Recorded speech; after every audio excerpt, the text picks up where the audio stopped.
E eu também acabei de iniciar a gravação. Vamos lá. Tensões por torção 2, a gente viu já uma parte de tensões por torção, agora a gente vai finalizar. Eu estou fazendo agora as aulas mais concentradas, elas vão ficar menos detalhadas, notas de aula, e vocês deverão estudar parte do conteúdo com base naquilo que eu passar para vocês, nos livros mesmo, para ver o detalhamento desses conteúdos. Então as minhas notas de aula agora vão ficar mais condensadas. Isso é uma necessidade, baseado no que a gente tem para fazer aqui, tá? Então eu tive que fazer elas mais condensadas, eu vou explicar aqui, vocês vão ter o vídeo e vão ter que em casa, né, no autoestudo, na parte assíncrona, estudar os livros e tal, e lá vão ter maiores detalhamentos, ok? Vamos lá. Eu tinha feito aqui alguma coisa que não era para ficar assim. Espera aí. Foi. Vamos lá. Então, pessoal, quando a gente tem aí um eixo, né, e vocês devem se lembrar que peças submetidas à torção, principalmente de seção circular, nós chamamos de eixo, né? Então, quando a gente tem um eixo submetido a uma torção, a gente tem que, pelo menos, primeiramente, né, conhecer quais são os torques que estão atuando sobre a seção. Mais do que isso, o ideal é que você defina o diagrama de torção, né? Que é um diagrama muito parecido com aqueles que nós já vimos de força normal, já vimos também lá atrás de momento de cortante, lá em teoria das estruturas ainda, né? E hoje a gente vai ver como é esse torque, como é esse gráfico para uma situação de torção. É muito parecido com um gráfico de normal, tá? Não muda muito não. Mas supondo aí, ó, observem esse nosso eixo que nós temos aqui, ó, que vai de A até B, e nós temos em alguns pontos a aplicação de torques de torção, né? Binário de torção. Lembre-se que a torção é um momento, né? Um giro, né? Uma tendência de giro que ocorre no sentido em torno, né? Do eixo longitudinal da peça. Então, eu até demonstrei aqui o eixo X, né? Vou pegar o apontador aqui que fica melhor para vocês verem. Então aqui nós temos o eixo X, que é o eixo longitudinal do eixo, e o torque é essa torção que ocorre em torno desse eixo, né? Então ele está ocorrendo em torno do eixo longitudinal, no caso, nosso eixo X aí. E nós temos aí um torque TA, um torque TC, um torque TD e um torque TB. E o que importa? Entre cada um desses de aplicação de torque, existe uma torção interna, né? Um esforço interno. E é esse diagrama que está apresentado aqui embaixo no nosso elemento, tá? Então o que a gente tem? Observem aí como é bem intuitivo, né? Se a gente fizesse aí, pegasse esse eixo X, plotasse aqui, ó, o eixo X, e fizesse um eixo vertical da intensidade do torque, teríamos calcular e definir esse gráfico de torção com momento interno no eixo. E como que a gente faz isso? Né? Tem que se lembrar lá da teoria das estruturas, fazendo seções. Então a gente faz uma seção entre os pontos. Eu vou tirar a imagem, que aí talvez melhor. A Bruna comentou que não está legal ali.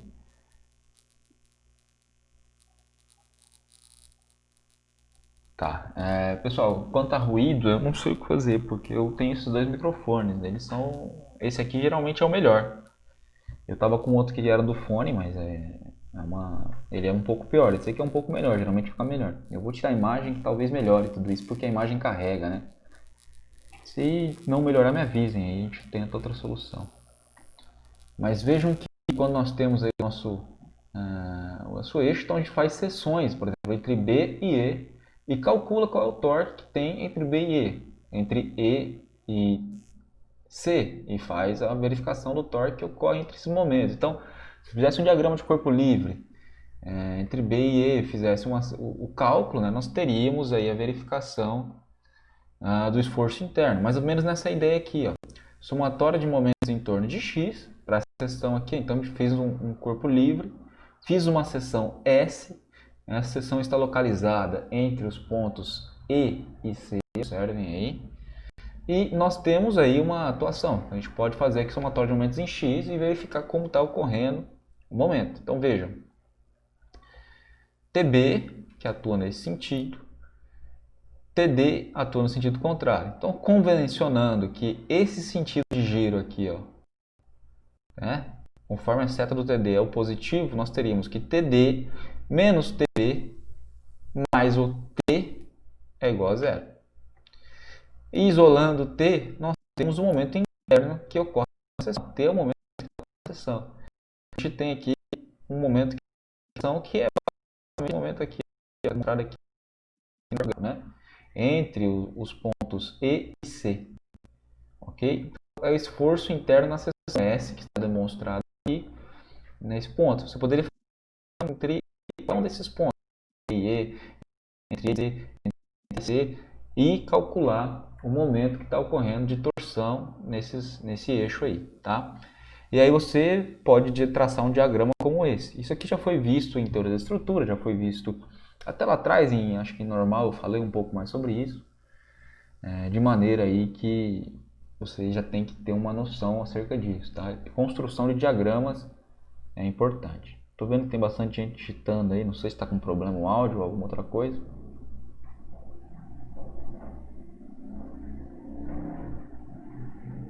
Tá travando, a Pamela comentou.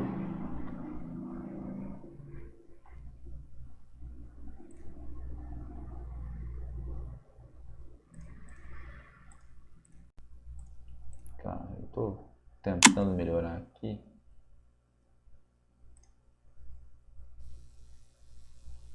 É aí que eu vou tentar melhorar aqui.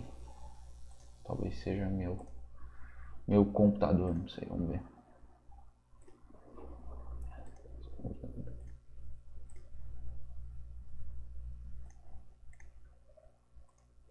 Vamos lá, calma aí que vai dar certo.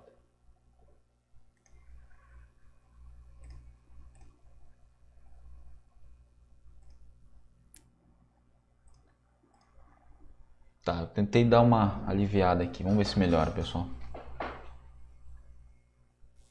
Então, mas o Meet, já comentou do Meet, mas eu recebi a informação hoje que o Meet está disponível. Eu pedi a inscrição, mas hoje que eu recebi a informação que ele está disponível.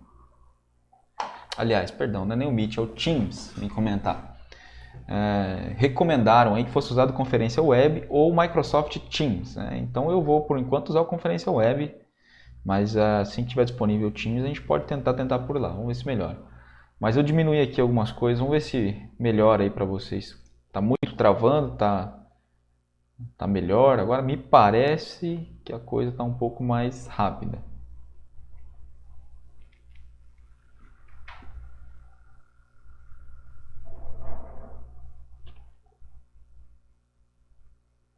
Ah, Ianca.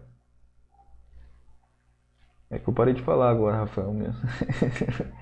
A Ianca comentou se os seus comentários estão aparecendo. Então, eu até tinha esquecido de responder, ó. Sábado, antes da prova, podia rolar uma revisão. A gente pode ver de fazer, vamos ver sim.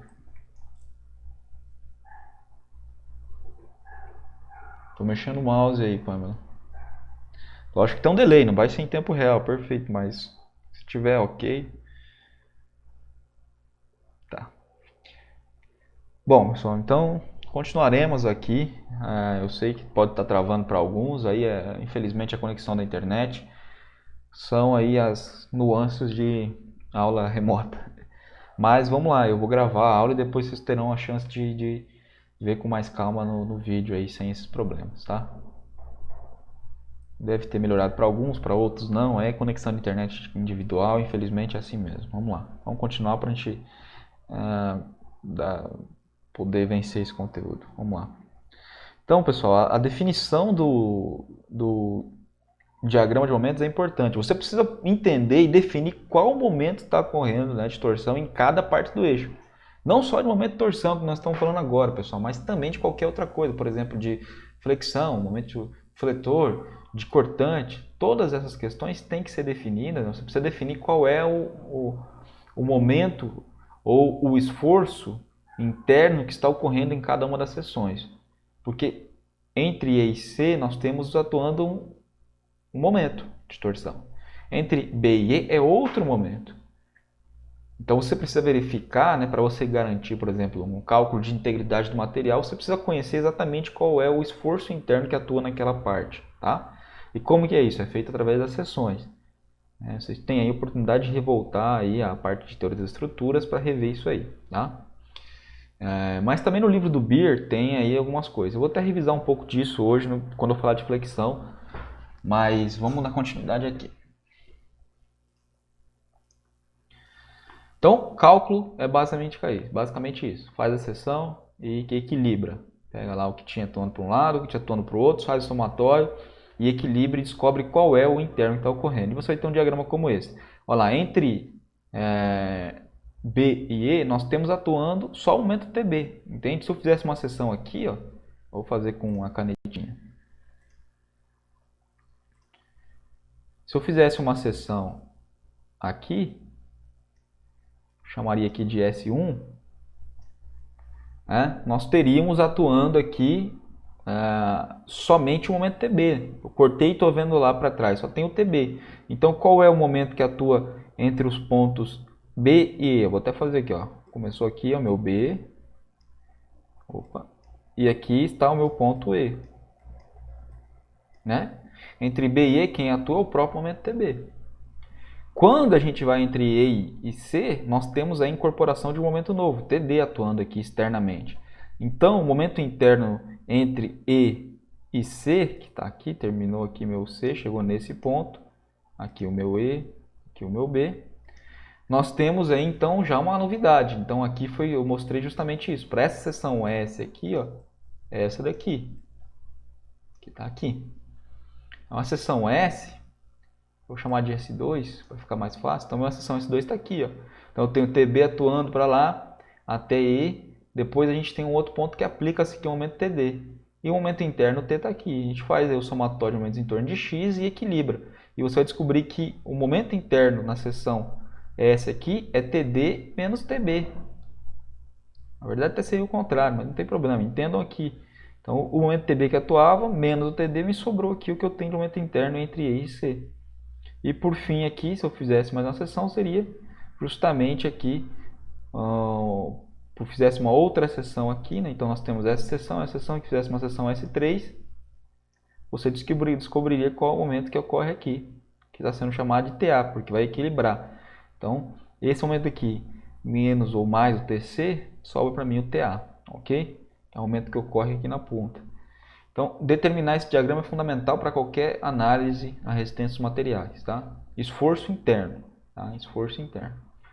Beleza, vamos lá, continuar. E aí a gente tem que retomar lá atrás um pouquinho sobre a questão da direção, né, que você está analisando e como ocorrem as tensões. Então, nós já descobrimos como ocorrem as tensões de desalinhamento causadas por torção. Então, nós já vimos que dado um eixo aí, provavelmente meu desenho vai ficar ruim, mas eu vou tentar fazer, não vou me furtar. Então, dado aí um eixo qualquer, e se a gente tivesse aí uma terminação de tensão dos elementos, a gente sabe que seria algo mais ou menos assim, né?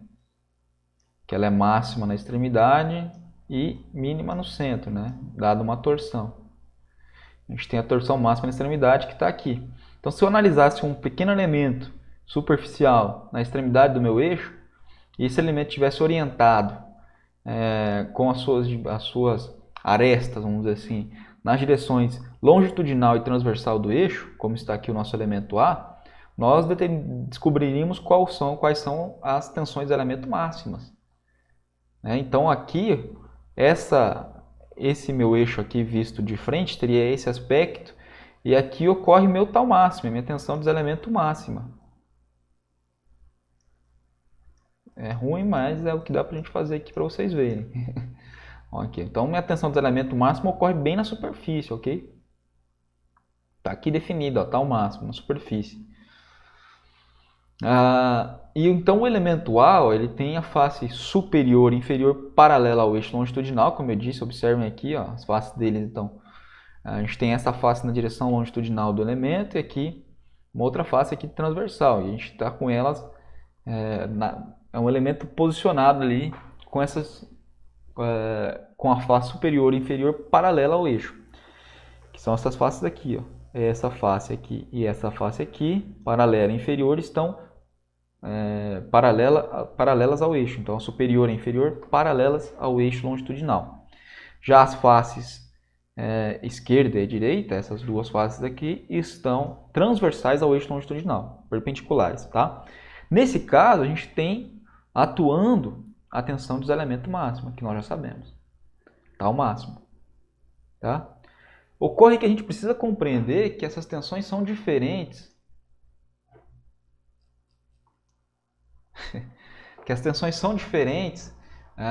eu vi aqui o comentário do Pedro aqui, achei engraçado. Esse ciclo. Vamos lá, continuando. As tensões são diferentes se eu fizesse uma rotação do meu elemento. Então aqui, se eu analisasse o elemento A, teria isso, tensão do isolamento máxima. E a gente já sabe que onde ocorre a tensão do isolamento máxima, não há tensões normais. Ok? Isso é importante. Mas se eu fosse qualquer outro ponto aqui do meu eixo, submetido à mesma tensão interna, ao mesmo torque, e como tem a mesma seção, mesmo material, ele tivesse a mesma tensão de cisalhamento ocorrendo ali, mas eu fizesse uma análise dele rotacionado, por exemplo, de 45 graus, como está aqui o nosso elemento B, observe que agora minhas faces do elemento não estão mais paralelas e transversais ao eixo longitudinal. Elas estão com um ângulo, rotacionadas de um ângulo ali, que a gente vai considerar aqui como 45 graus, porque é o limite, né? É onde a gente chega o máximo de obliquidade em relação ao eixo longitudinal. A partir de 45 graus, ele volta a ter menos de 45 graus para o outro lado. Então, o que ocorre?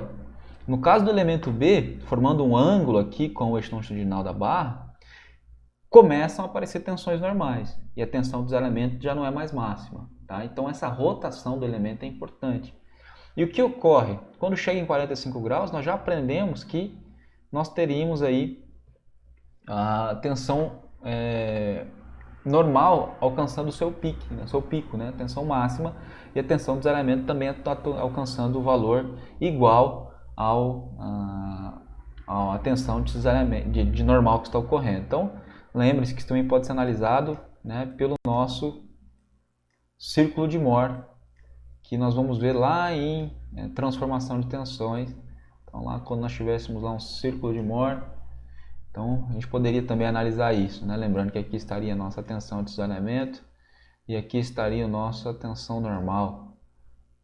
Quando eu rotaciono de 90 graus no círculo de Mohr ou de 45 graus na realidade, né, nós temos a ocorrência da minha tensão de isolamento máxima, tá? Então, vamos lá, vamos continuar aí para que a gente entenda isso aí. Então, observem que no caso do meu elemento B, rotacionado, a gente já não tem mais só a tensão dos elementos, ele tem também, ó, minhas tensões normais que estão aqui aplicadas ao elemento, ok? Isso é muito importante, entender isso. Só fazendo a análise dessa situação com 45 graus, então, se nós considerássemos aí um caso particular, onde o elemento C não está indicado, forma um ângulo de 45 graus, então a gente tem aqui um elemento A, um elemento B, o elemento B está rotacionado de um ângulo qualquer, ok? Mas aqui a gente vai analisar um elemento C, como se ele estivesse aqui no meio e rotacionado de 45 graus, ok? Então aqui está, por exemplo, o nosso elemento A. Nosso elemento A está aqui, ó, né? Aqui, ó. Bom, eu coloquei ele aqui com, está aqui, ó, tá até a bolinha dele. Então ele é o elemento A, né? Define aqui as arestas como D, E, C e B, tá vendo? E aí a gente vai ter um novo elemento chamado de elemento C, que vai estar rotacionado de 45 graus. Então eu já coloquei ele aqui, ó. Coloquei o elemento C rotacionado de 45 graus, ok? Para a gente analisar como ocorre essa transformação de tensões no caso de rotação do elemento. Então, no caso de uma rotação em 45 graus, ó, como ocorreu aqui, nós teríamos, se eu pudesse pegar só essa parte aqui, ó, e a gente pode analisar isso aqui, um triângulo retângulo que pode ser analisado aqui. Peguei essa parte e joguei para cá. Então tá aqui, ó, D, C e B. Formei meu triângulo retângulo. E o que nós temos? Ó? Nessa face do elemento está atuando tal máxima, a tensão de isolamento máxima. Nessa face também está atuando a tensão de isolamento máxima. Né? E essas faces, por sua natureza, têm uma área original, a área A0. Né? Só que o nosso elemento C rotacionado de 45 graus aqui, ele vai ter uma área maior, que fica facilmente calculada também. Como nós conhecemos o nosso triângulo retângulo, nós conseguimos calcular tranquilamente essa face aqui, que vai ter uma área A. Observem, pessoal, nós estamos falando de área por quê? Porque eu estou olhando a superfície, mas naturalmente meu elemento vai estar lá para dentro.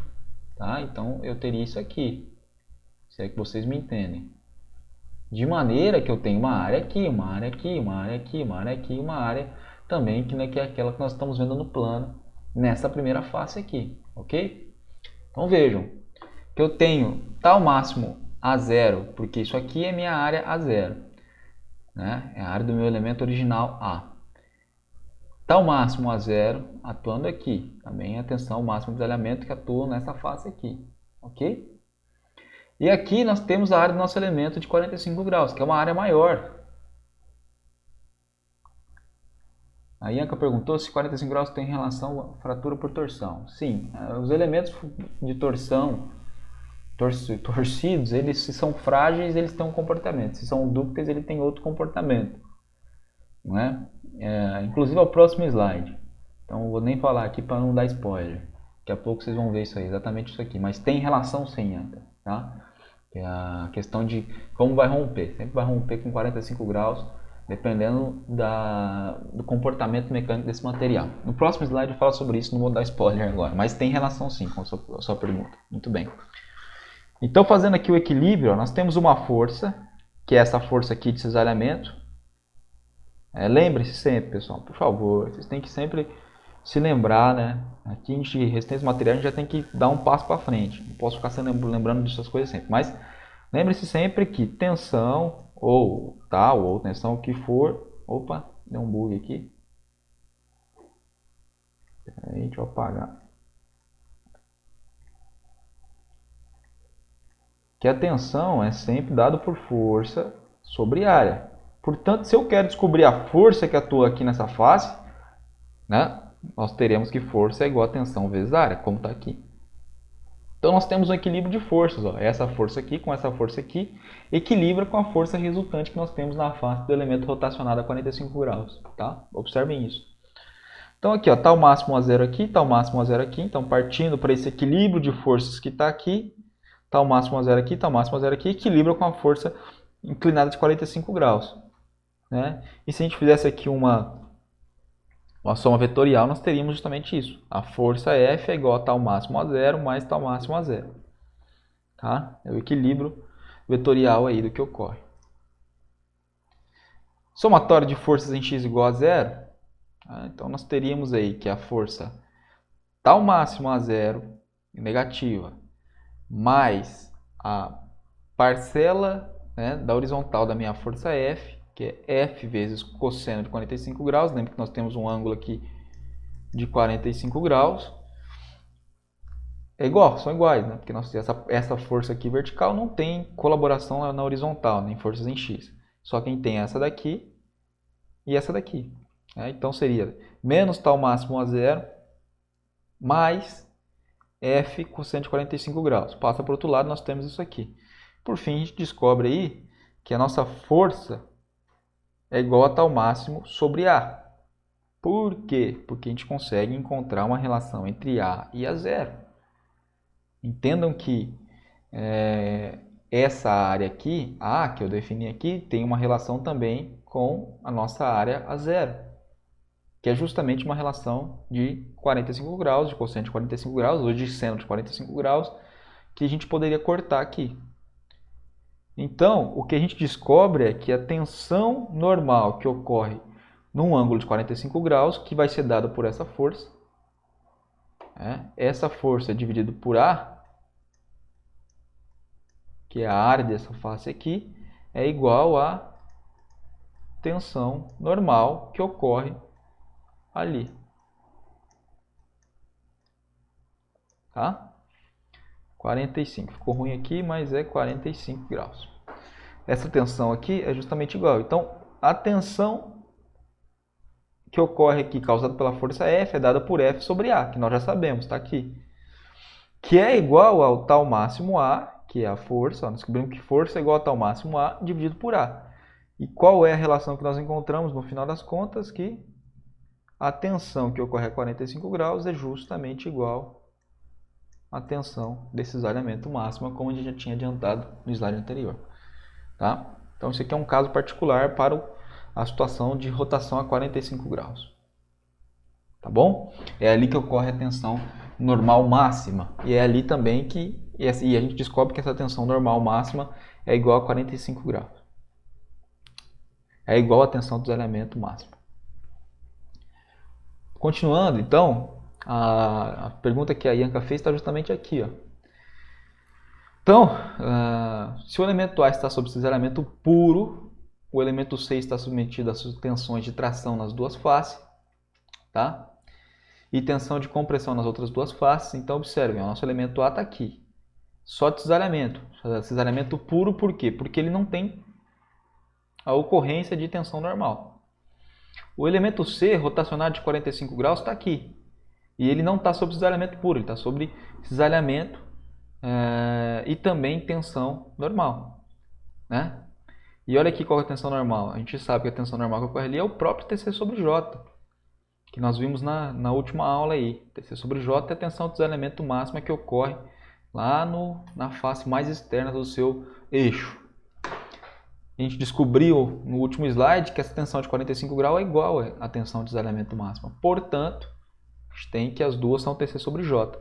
E qual é a tensão normal que ocorre de compressão nessas duas faces e de tração nessas duas faces? TC sobre J, mais ou menos, porque aqui seria menos porque é compressão, aqui mais porque é tração.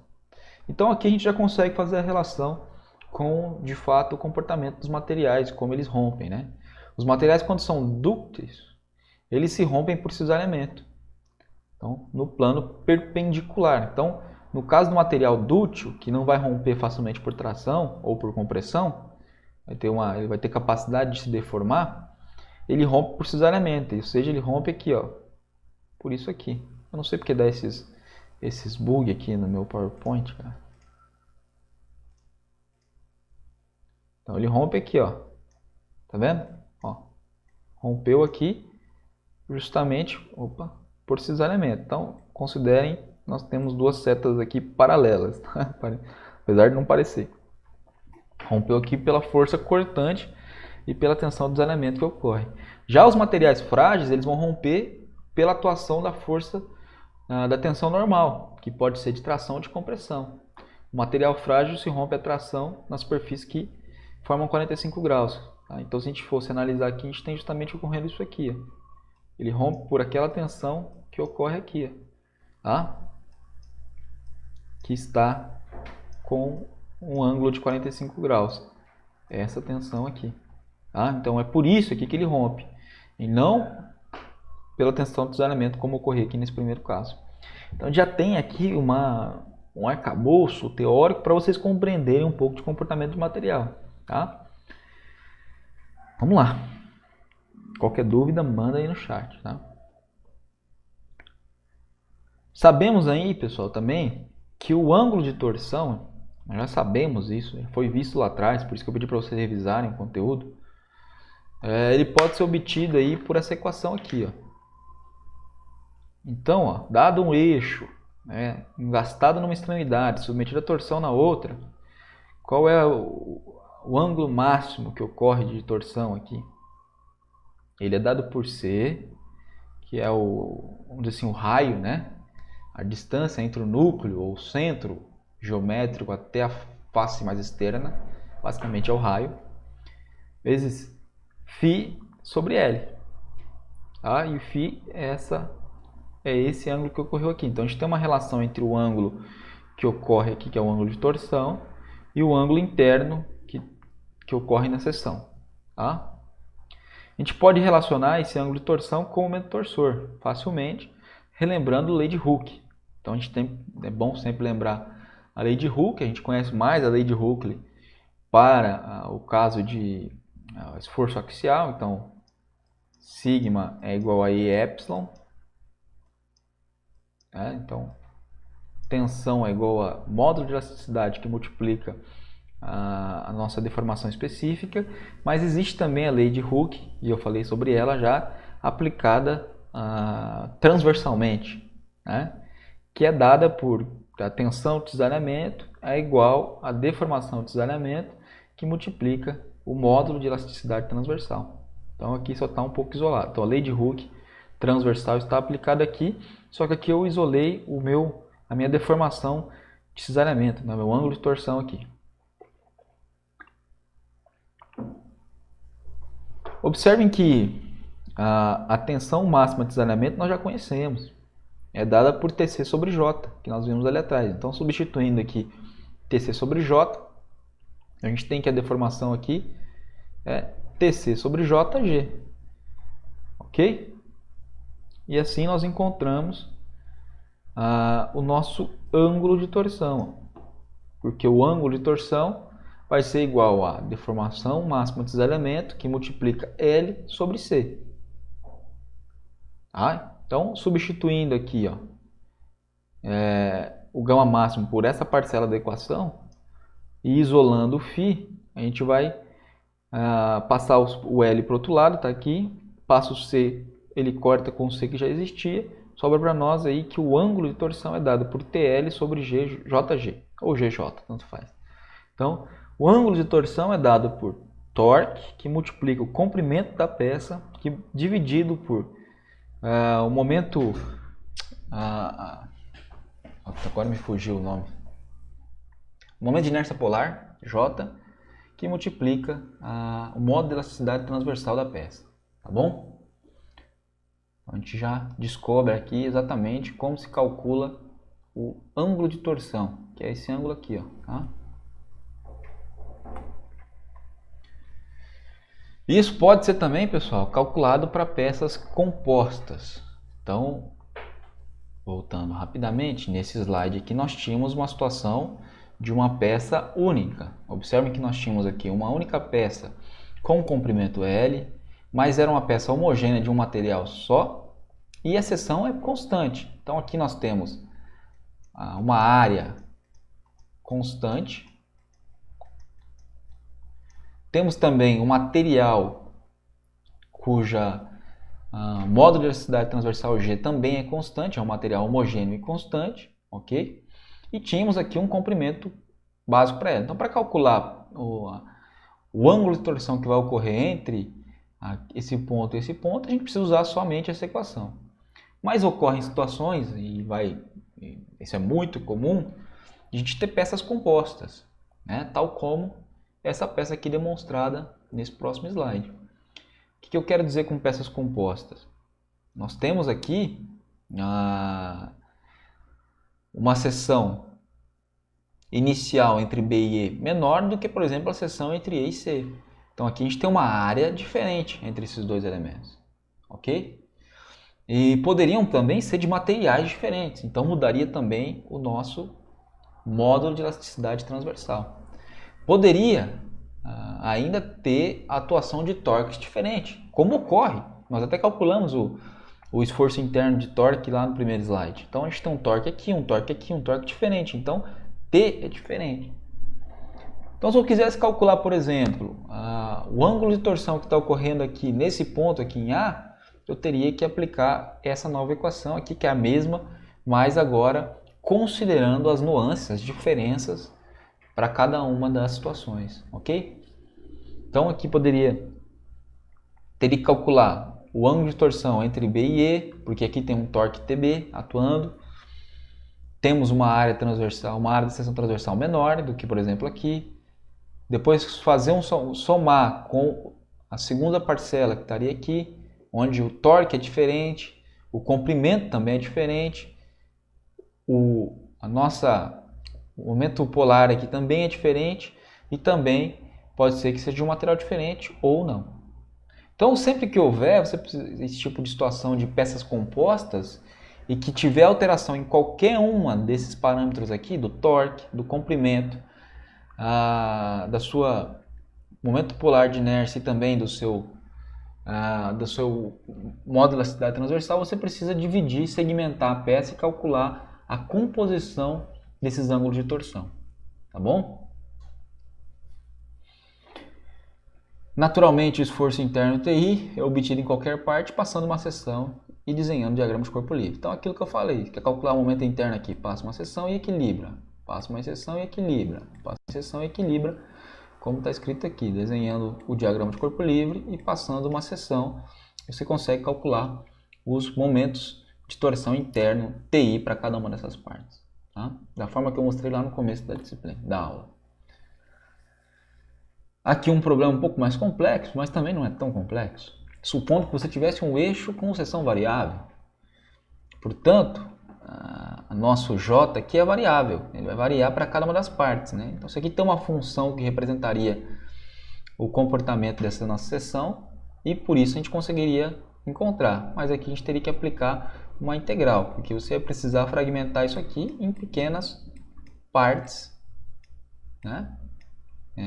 Partes muito pequenas aí, nós chamaríamos de dx, né? Partes que tendessem, onde x tendesse a zero, então, para que a gente avaliasse. Então, teria que aplicar a integral. Integral de 0 a L, tx, né? Então, aqui teria um tx também, sobre o GJG. Tá? Então, se fosse uma situação como essa daqui, de uma seção variável, seria esse problema aqui, tá? Beleza. Então, para finalizar aqui a parte de torção, nós teríamos agora uma última questão, que são os eixos estaticamente indeterminados. Bastante comuns também, viu? A gente já aprendeu o que é estaticamente determinado e indeterminado, mas basicamente, quando você tem uma situação de uma peça que não pode ser resolvida somente aplicando as equações da estática, né? Então, se você tem mais incógnitas do que o número de equações disponíveis, você tem uma peça estaticamente indeterminada. De maneira que você tem que procurar outras soluções. Uma das situações, esse modo das soluções, é justamente essa que eu vou mostrar aqui. Isso foi mostrado também lá para esforço axial e vai ser mostrado para outras situações também. Mas em alguma das situações isso aqui é possível resolver quando você tem a informação, né? Ou você elimina, por exemplo, uma incógnita. Então, por exemplo, eu estou vendo aqui o meu eixo, né? E eu sei que em A ele está engastado e em B ele está engastado. Portanto, o ângulo de torção aqui e aqui tem que ser zero. Né? O ângulo de torção em A e em B é zero, porque ele está engastado a parede. Então, você tem uma informação que te permite calcular um eixo como esse aqui, que é estaticamente indeterminado no primeiro momento. Tá bom? Esses aqui são bons de resolver, bom de entender, esses problemas são bons de entender através de exemplos, né? Então é isso que nós vamos fazer. Vamos ver um exemplo aqui, que é o exemplo 3.5 do Beer, e a gente consegue entender. Então, observem aqui, nós temos um eixo AB, esse eixo tem 250 mm de comprimento e 20 mm de diâmetro, tá? Com uma seção circular vazada, com diâmetro interno de 16 mm no trecho entre B e o torque, né? Então, daqui até aqui, metade do nosso eixo, ele é vazado. Daqui para lá, ele é maciço. E o diâmetro interno aqui, nessa parte aqui dos 125 mm, é de 16 mm. Então, nós temos uma parede aqui de 4 mm e aqui nós temos um eixo maciço. Esse eixo está engastado, as duas extremidades A e B, de maneira que nós já temos uma informação, que aqui e aqui o ângulo de torção deverá ser zero. E há um torque aplicado de 120 Nm exatamente no meio, né? No ponto onde ocorre a transição das seções aí. Então, vamos resolver. Como nós resolvemos? Coloquei aqui a própria resolução do Beer. Então, se a gente desenhasse aqui o diagrama de corpo livre, nós teríamos isso aqui, ó. Nessa extremidade A, um torque TA, que é basicamente uma reação. Então isso aqui é uma reação, tá? Uma reação. E isso aqui também é uma reação. Então aqui eu tenho as paredes estão reagindo à atuação do meu torque de 120 Nm. Tá? Como que a gente descobre qual é o valor das reações? Então se a gente chamasse aí TA e TB, momentos torsores exercidos pelos apoios, reações, então, reações, a gente obtém a equação de equilíbrio. A gente já descobre que TA mais TB é igual a 120 Nm. Bom? Não tem como não ser, né? Isso aqui mais isso vai equilibrar com o momento torsor que ocorria na seção. Mas observe que essa equação não é suficiente para a gente determinar as incógnitas TA e TB. Não tem como a gente calcular qual é TB, qual é TA e qual é TB. Só tem uma equação da estática disponível, que é essa daqui. Somatório de momentos em torno do eixo x. Vamos supor que a gente tivesse, vou colocar aqui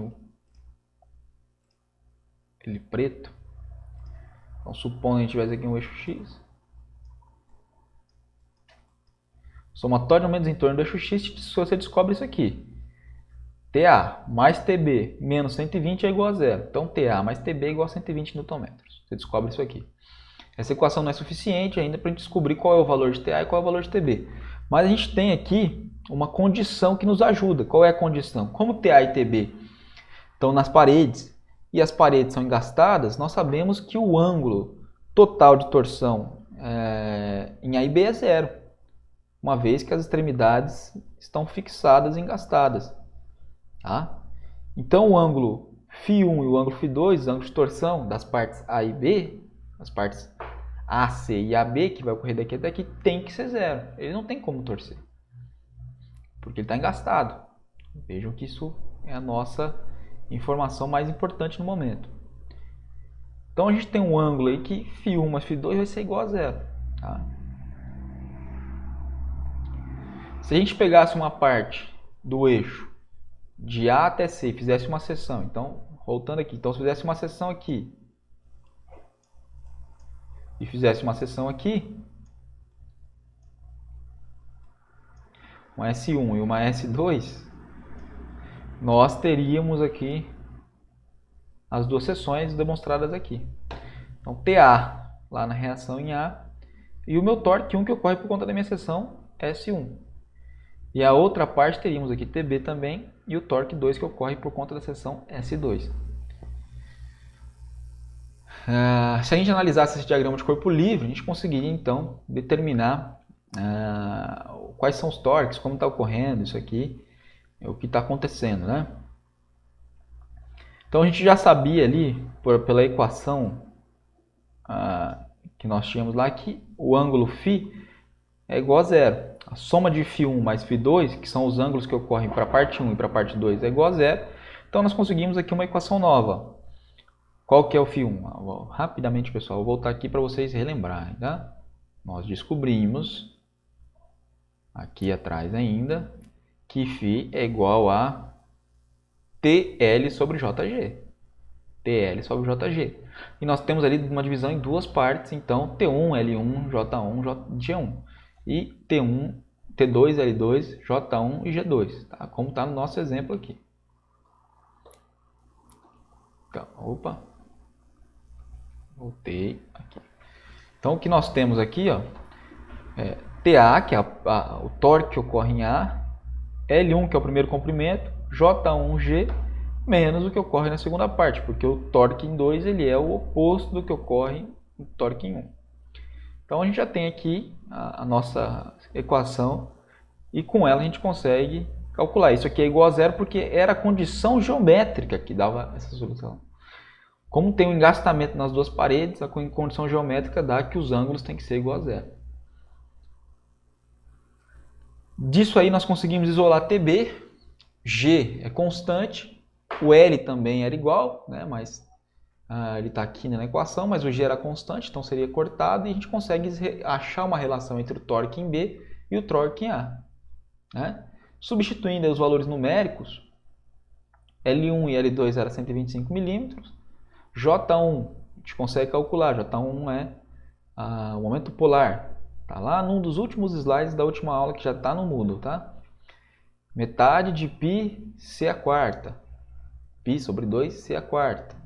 Isso aqui dá 15,71, 10 a terceira, milímetros a quarta. J2 é metade de π, né? Então π sobre 2, C2 a quarta menos C1 a quarta. Pronto, tá aqui, 10 a quarta menos 8 a quarta. Então nós temos aí 9,27 vezes 10 a terceira milímetro a quarta. Substituindo isso aqui nessa equação, você encontra uma relação de TB igual a 0,59 TA.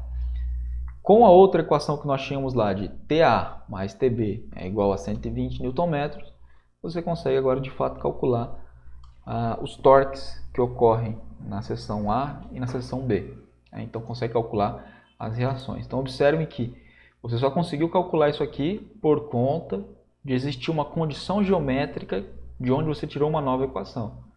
Então, retomando aqui rapidamente, ó, a condição geométrica de φ é igual a φ1 mais φ2 e que φ tem que ser igual a zero porque nós temos duas paredes, te deu uma nova equação, φ1 mais φ2 igual a zero. Com essa nova equação, nós aplicamos aqui os torques e os φs que nós tínhamos, o cálculo de φ para que nós tínhamos para φ1 e φ2, e por fim encontramos aí a relação de que TB é igual a 0,59 TA. Com essa aqui, com a outra equação que nós tínhamos, que era TA mais TB, mais aqui, TB igual a 120, com essas duas equações aqui você consegue encontrar os valores de TA e TB respectivamente, tá bom? Então, de uma maneira bem resumida, nós terminamos torção agora aqui, tá? Então eu vou até parar de gravar para ficar um vídeo menor. Pera aí.